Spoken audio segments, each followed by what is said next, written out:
fruit, eating fruit with bread would be like something we don't really do these days. We should start doing it again. You should have fruit with bread today. Full of flavor. This is our wheaten bread, the middling bread, the less expensive bread.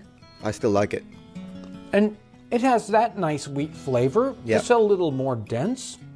It's actually more flavorful.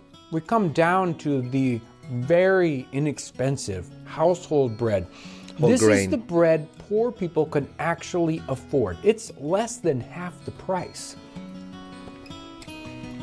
And it is a dense meal. It is full of flavor. It's got that wonderful bran that comes through, which is the thing that gets thrown out of the white bread. You're getting the full meal in a slice of bread. Whole grain would have been the one that was cheaper.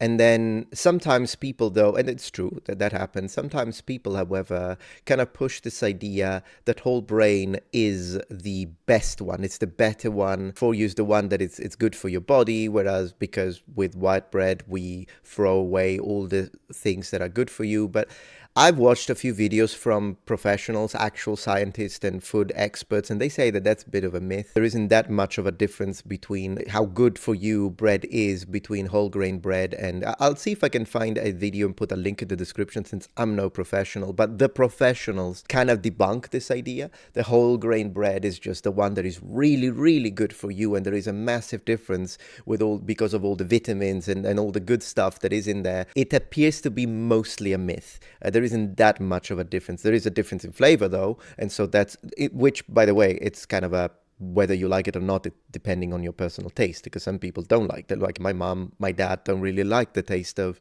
whole grain bread. I like it, but then again, I like all sorts of taste for bread. I think the reason why white bread has become the one that we like the most is because it doesn't cover the flavor of the stuff that you put and you eat with it. I believe that's the reason. And maybe the aesthetics, because it kind of looks better. You know, one thing that I want to add to that, as we were discussing the idea of bread being invented, such an important invention, who knows when, who knows where, and I wish we could know. Because if you really think about it, we know the names of all those horrible people in history that ended millions of lives, and yet we don't know the name of the first person in history who invented something that provided and fed billions. In fact, the number is incalculable, because you can imagine all the people that were affected in the future, right? So for all those centuries and millennia and tens of thousands of years, so we don't know their name. Of course, it's basically impossible not to mention. I don't think the bread was invented specifically in one area and then it was moved around and copied. Yes, but I also think it's an invention that very likely occurred spontaneously, independently in various areas of the world. But still, there has to be one person, could be a man or a woman, really depending. If most likely we're talking about a tribal society.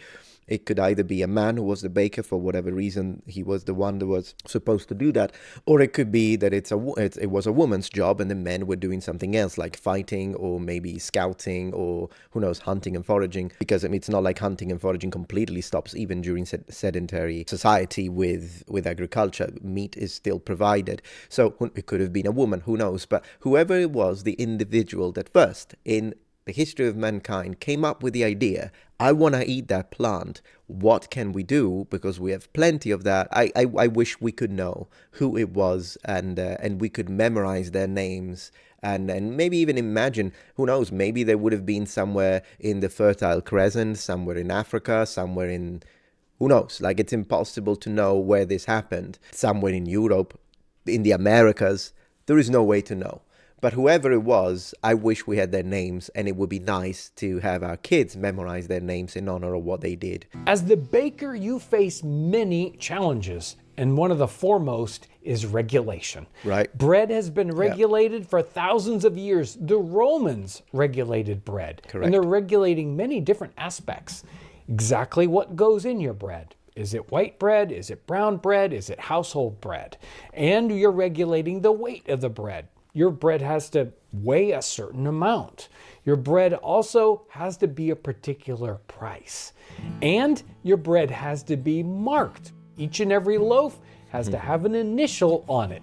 who I love that they actually do it, man. I love this is like reenactment 101. The Romans regulated everything. Goodness gracious, the Romans and regulations is insane. I can only imagine like a non-Roman, a barbarian moving into a Roman city and then getting overwhelmed by all the bureaucracy and all of the regulations that the Romans said about everything. Everything. you are as the baker. It also has to say what kind of bread it is, and it might even say how much the bread is supposed to weigh. And if you don't put these marks on your bread may be forfeit and given to the poorhouse. There are also challenges with seasonality and supply. Bread is very difficult to bake if it's too cold outside. You need to proof your bread, that yeast needs to work, and if it's too cold, it just will not rise. Yeast is a problem when it's cold or it's warm. The brewer, where the yeast comes from, he's giving you yeast at the best time of year, either in the spring or more likely in the fall. But when it gets to be cold winter time, he's not brewing beer and you don't have a supply of yeast. There were times when yeast was in great demand and it was very difficult to get a hold of. You will Not to mention, famine and war interfere with all of this a lot.